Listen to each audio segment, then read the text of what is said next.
నమస్కారం అలగరి రవీంద్రనాథ్ గారు. నమస్తే అండి సిరి గారు. సరే, ఎక్కువగా చాలా మంది ఇప్పుడు ప్రాపర్టీ కొనేటప్పుడు అది ల్యాండే కావచ్చు, ఇల్లే కావచ్చు, వాళ్ళ పేరు మీద కన్నా ఇంట్లో ఉండే మహిళల పేరు మీద కనుక రిజిస్ట్రేషన్ చేసుకుంటే చాలా రకాల బెనిఫిట్స్ ఉన్నాయి అని ఎక్కువ మంది అదే ప్రిఫర్ చేస్తున్నారు.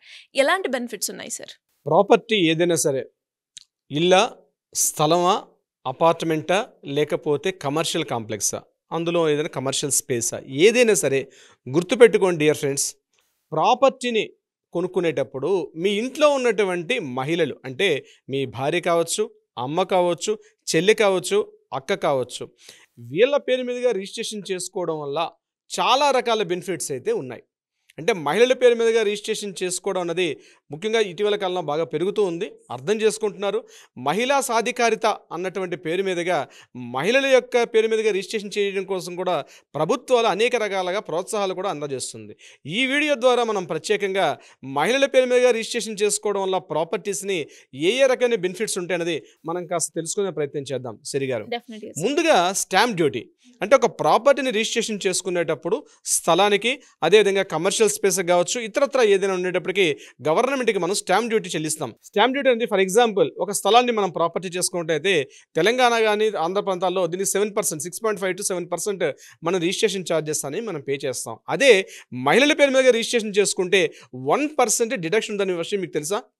సో డెఫినెట్గా 1% డిడక్షన్ వస్తుంది. అంటే 5% వరకు, అంటే 6% వరకు మీకు రిజిస్ట్రేషన్ అయ్యే ఛాన్సెస్ ఉంటుంది మహిళల పేరు మీదుగా ప్రాపర్టీ రిజిస్ట్రేషన్ చేసుకున్నట్లయితే. ఇట్లాంటి స్టాంప్ డ్యూటీ నాట్ ఓన్లీ ఒక ఏపీ, తెలంగాణ ఒకటి కాదు, ఇటీవల వెస్ట్ బెంగాల్, ఢిల్లీ, యూపీ, మహారాష్ట్ర, తమిళనాడు ఈ ప్రాంతాల్లో కూడా మహిళల యొక్క సాధికారిత అనేటువంటి పేరు మీదుగా ప్రోత్సాహాలు కూడా అందజేస్తుంది. కాబట్టి స్టాంప్ డ్యూటీ విషయంలో మీకు 1% చేంజ్ అవుతుంది. అంటే 1% అన్నది మీరు ప్రాపర్టీ వాల్యూ పెరిగే కొద్దీ ఆ యొక్క డిఫరెన్స్ అమౌంట్ ఎంతో మీరు లెక్కలు వేసుకుంటే మీకే తెలుస్తుంది. కనిపించడానికి ఇది 1% అన్నట్టు ఉంటుంది, కానీ టోటల్ ప్రాపర్టీ వాల్యూ పెరిగే కొద్దీ దాని డిఫరెన్స్ కూడా చాలా పెద్ద మొత్తంలో ఉండే అవకాశం కూడా ఉంటుంది. ఇది ప్రధానంగా స్టాంప్ అండ్ రిజిస్ట్రేషన్ ఛార్జెస్ విషయంలో. నెంబర్ 2 విషయానికి వచ్చినట్టయితే ప్రభుత్వం యొక్క ప్రోత్సాహకాలు ఏమైనా చేస్తుంది. ఉదాహరణకి పిఎంఏవై అని పథకం ఉంది. అంటే ప్రధానమంత్రి ఆవాస్ యోజన అనేటువంటి ఒక పథకం ఉంది. ఈ పిఎంఏవై స్కీమ్ కింద కానీ ప్రాపర్టీ తీసుకుంటే ఇది కేవలం మహిళలకి ఇస్తారు. గుర్తుపెట్టుకోండి, ఈ పిఎంఏవై స్కీమ్ అనేది కేవలం మహిళల పేరు మీదుగా ఒక ప్రాపర్టీ కొనుక్కోవడానికి, అంటే ముఖ్యంగా ఇండ్లు కొనుక్కోవడానికి, ఉండడానికి ఒక ఆవాస్ యోజన. ఇది ఇండ్ల కోసం ఇచ్చినటువంటి సెంట్రల్ గవర్నమెంట్ ప్రాజెక్టు. దీని కింద లబ్ధిదారులు ఎవరైతే ఉంటారో అప్లై చేసుకుంటే అప్ టు 2.5 lakhs వరకు కూడా, అంటే ప్రాపర్టీ వాల్యూలో 2,50,000 రూపాయల వరకు కూడా సబ్సిడీ, అంటే రాయితీ వచ్చే విధంగా కూడా పిఎంఏవై ఉంటుంది. అంటే ఇక్కడ ఆదాయ మార్గం ఒకవేళ హస్బెండ్ చూపించినప్పుడు కూడా మహిళల పేరు మీదుగా రిజిస్ట్రేషన్ చేసుకుంటే అక్కడ గవర్నమెంట్ ఇమీడియట్గా 2.5 లక్షల రూపాయల వరకు మ్యాక్సిమం మనకి సబ్సిడీ వచ్చే అవకాశం ఉంటుంది. ఇటీవల కాలంలో పిఎంఏవై కింద చాలా వరకు ఇల్లు కూడా తీసుకుంటున్నారు. ఇక్కడ ఎందుకు ప్రభుత్వం సబ్సిడీ ఇస్తుందంటే మహిళలు అనే వాళ్ళు ఖచ్చితంగా ఈఎంఐలు చెల్లించగలుగుతారు అన్నది ఒక ప్రభుత్వం యొక్క ఒక చాలా విషయాల్లో చాలా ప్రూవ్ అయింది. అంటే వేరే వాళ్ళ మగవాళ్ళు చేసేదానికన్నాను ఆ మహిళల యొక్క పేరు మీద చేసుకోవడం వల్ల ఖచ్చితంగా వాళ్ళకు ఒక డిసిప్లిన్ లైఫ్ స్టైల్ ఉంటుంది. ఎంత అమౌంట్ ఇస్తే ఎంత మెయింటైన్ చేసుకోగలుగుతారు. ₹1,00,000 ఆదాయం వస్తే ఇంటి ఎలా మెయింటైన్ చేసుకోవడం స్త్రీలకు తెలుసు. ఇంట్లో భర్త ఒక ₹10,000 ఆదాయం తెస్తే కూడా ఆ ₹10,000 ఆదాయంతో కూడా ఇంటిని నడిపించే శక్తి సామర్థ్యాలు ఒక హోమ్ మినిస్టర్ అంటాం, ఆ ఇంట్లో ఉన్న స్త్రీలకి దాన్ని నడిపించే శక్తి మహిళలకు ఉంటుంది. కాబట్టి ఖచ్చితంగా మహిళల పేరు మీదుగా ప్రాపర్టీ రిజిస్ట్రేషన్ చేస్తే బాగుంటుంది ఉద్దేశంతో, అంటే వాళ్ళకి నమ్మకం ఉంటుందనే విషయంతో మహిళలకు అందించే విషయంలో ప్రోత్సాహాలు చేస్తున్నారు. ఇది ప్రభుత్వ సబ్సిడీ. ఇక మూడవది ట్యాక్స్ డిడక్షన్స్ ఉంటాయి. అంటే ప్రాపర్టీ మనం చెల్లించేటప్పుడు ప్రాపర్టీ మీద మనకి ఎంతవరకు ఉంటుంది, అంటే ఇక్కడ జాయింట్ ప్రాపర్టీస్, అంటే హస్బెండ్ అండ్ వైఫ్ పేరు మీదుగా ఇద్దరు పేరు మీదుగా ప్రాపర్టీ రిజిస్ట్రేషన్ చేసుకుంటే కూడా మనకి ట్యాక్స్ బెనిఫిట్స్ కూడా వస్తాయి. ఇండివిజువల్గా ట్యాక్స్ మనం అప్లై చేసేటప్పుడు ట్యాక్స్ బెనిఫిట్స్ కూడా రెగ్యులర్గా మనం ఇచ్చిన దాంట్లో కూడా మనకు ఒక 1% వరకు ట్యాక్స్ డిడక్షన్ వస్తుంది. ఇది కాకుండా సెక్షన్ 18CC నుంచి మనకి ఇన్కమ్ ట్యాక్స్ నుంచి కూడా మనకి రాయితీ వచ్చే అవకాశం కూడా ఉండే అవకాశం కూడా ఉంటుంది. అయితే ఇక్కడ గుర్తుపెట్టుకోండి, ఏ మహిళ పేరు మీద అయితే ప్రాపర్టీ తీసుకుంటున్నామో ఆ మహిళకి ఆదాయ మార్గం అయితే తప్పనిసరిగా ఉండాల్సిన అవసరం ఉంటుంది. అప్పుడు మాత్రం ఇన్కమ్ ట్యాక్స్లో మీకు సబ్సిడీ వచ్చే అవకాశం ఉంటుంది. ఇది ట్యాక్స్ రిడక్షన్ సంబంధించి. ఇక 4th పాయింట్ మనం చెప్పుకోగలిగితే లీగల్ ప్రొటెక్షన్.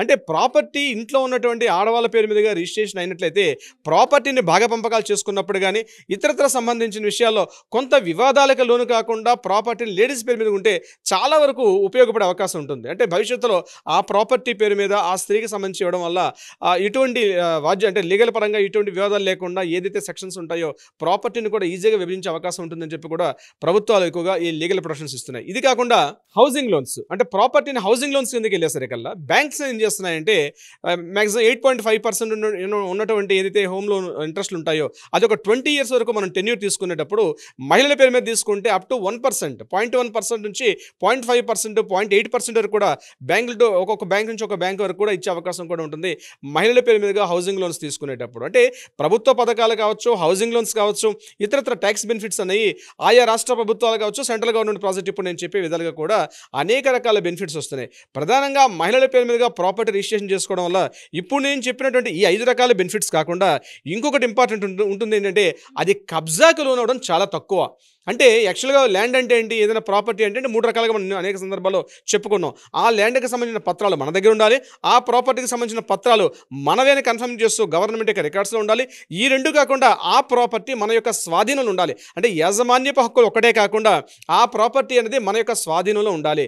అయితే నేను పురుషుల పేరుతో ఉంటే ఖచ్చితంగా కబ్జా నేను చెప్పను, కానీ చాలా సందర్భాల్లో కొన్ని లీగల్ పరంగా కావచ్చు, కబ్జా పరంగా కావచ్చు, స్థలం అనేది పురుషుల పేరు మీద ఉండేదానికన్నా స్త్రీల పేరు మీద రిజిస్ట్రేషన్ అయినటువంటి విషయాల్లో మాత్రం ఖచ్చితంగా కబ్జా గురవడం ఉంది చాలా పర్సెంటేజ్ చాలా తక్కువగా ఉంటుంది స్త్రీల విషయంలో. ఇంకొకటి ప్రధానంగా తండ్రి దగ్గర నుంచి ప్రాపర్టీ తీసుకునే సందర్భంలో గిఫ్ట్ డీడ్ తీసుకున్నప్పుడు కూడా మనకి కొంత ట్యాక్స్ బెనిఫిట్స్ కూడా, అంటే స్టాంప్ డ్యూటీ విషయంలో కూడా మనకి రిజిస్ట్రేషన్ స్టాంప్ డ్యూటీలో కూడా యాక్చువల్గా 3.5% ఉంటే అంతకన్నా తక్కువ ఉండే అవకాశం కూడా ఉంటుంది. సో డియర్ ఫ్రెండ్స్, గుర్తుపెట్టుకోండి, ప్రాపర్టీని ఏదైనా కొత్తగా కొనుగోలు అంటే ఇటీవల కాలంలో స్త్రీలు కూడా అంటే మహిళలు కూడా సమాన అవకాశాలు అన్ని రంగాల్లో పొందుతునేటప్పుడు అంటే ఉద్యోగ వ్యాపారాల్లో కూడా ఇమీడియట్గా బాగా డెవలప్ అవుతున్న సందర్భాల్లో ఇంతకు ముందు అంటే గడిచిన ఒక 3 decades 2 decades బిఫోర్ ఎలా ఉండేదంటే చాలా వరకు ప్రాపర్టీస్ అనేది హస్బెండ్ యొక్క చేతిలో ఉండేది, పురుషుడి యొక్క యాజమాన్య హక్కులు ఎక్కువగా వాళ్ళ పేరు మీద ఉండేది. కానీ ఈరోజు గ్రామీణ స్థాయిని చూసినప్పుడు ఈవెన్ పట్టాదార పాస్ పుస్తకాలతో సహా చాలా వరకు స్త్రీల యొక్క పేరు మీదుగా ఉంటున్నాయి. ఈ యొక్క ఇటీవల కాలంలో వచ్చిన మార్పులు ప్రభుత్వం తీసుకున్నటువంటి చర్యల వల్ల. సో నేనేమంటానంటే ప్రాపర్టీ ఏదైనా తీసుకుంటే ఇప్పుడు నేను చెప్పినటువంటి అనేక రకాల బెనిఫిట్స్ ఉండే అవకాశం ఉంటుంది కాబట్టి ఏమైనా అవకాశం ఉంటే ముఖ్యంగా జాబ్ హోల్డర్స్ ఇంట్లో ఉన్న భార్య పేరు మీద కావచ్చు, లేకపోతే అమ్మ పేరు మీద కావచ్చు, లేకపోతే తల్లి చెల్లి అక్క వీళ్ళ పేరు మీదుగా ప్రాపర్టీని రిజిస్ట్రేషన్ చేసుకోవడం వల్ల మీకు safety security at the same time ఈ యొక్క బెనిఫిట్స్ కూడా మీకు వచ్చే అవకాశం ఉంటుంది. సిరి గారు, great sir, great information. And అలాగే ఎవరికైనా కూడా ప్రాపర్టీ పరంగా అడ్వైస్ కావాలి అన్నా, లేదు వాళ్ళు ఫేస్ చేస్తున్న ఇష్యూస్కి ఒక లీగల్ అడ్వైస్ తీసుకోవాలి అనుకునే వాళ్ళు మిమ్మల్ని అప్రోచ్ అవ్వాలి అంటే ఎలా ఉంటుంది సార్? తప్పనిసరిగా సిరి గారు, దీనికి సంబంధించి కింద స్క్రోల్ అవుతున్న నెంబర్ని కాంటాక్ట్ చేయగలిగితే మన లీగల్ టీం వాళ్ళకి అప్రోచ్ అవుతారు. వారికి కావాల్సినటువంటి సలహా సంప్రదింపులు కూడా ఇచ్చే ప్రయత్నం చేస్తారు. ఇదే కాకుండా ఏదైనా న్యాయ వివాదాలు, ఆర్గ్యుమెంట్స్ కానీ ఇష్యూస్ కానీ ఉంటే కూడా దానికి సంబంధించి కూడా మన వాళ్ళు న్యాయ పరిష్కారం అయ్యే విధంగా ఆ పరిష్కారం చూపే విధంగా కూడా ప్రయత్నం చేస్తారండి. అండ్ అలాగే మీరు చెప్పినట్టుగానే ఇప్పటి నుంచైనా ఎవరైతే ఏ ప్రాపర్టీ తీసుకున్నా కూడా మహిళల పేరు మీద కనుక తీసుకుంటే ఇన్ని అడ్వాంటేజెస్ ఉన్నాయి కాబట్టి చాలా బాగుంటుంది. Thank you sir, thank you so much. Thank you so much Siri గారు.